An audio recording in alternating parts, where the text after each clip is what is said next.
School থেকে আসার সময় স্যার বলল, কাল থেকে তোমাদের ক্লাস হবে না, কোচিং হবে। বাড়ি আসলাম, স্কুল ড্রেসটা খুলে যত্নে রাখলাম, কারণ আমাদের সেই স্কুল ড্রেসের রুলসটা আর নেই। এখন যে যার মতো স্কুল ড্রেস পরলেও চলবে, না পরলেও চলবে। ড্রেসটাকে যত্ন করে রাখলাম, কারণ এই ড্রেসটার সাথেই আমার জীবনের বেস্ট সময়গুলো জড়িয়ে।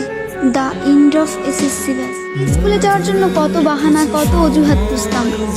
ক্লাস 8-9 ওঠার পরে এমনটা ভাবতে লাগলাম, এই ভালো সময়টা যেন কখনো না ফুরায়।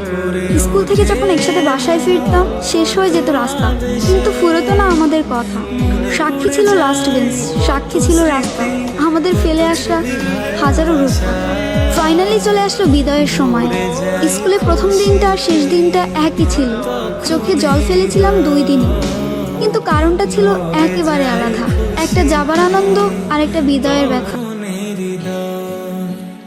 কিছু কিছু কথা আর কিছু পরিচয়, মনে মনে চুপি চুপি দোলা দিয়ে যায়।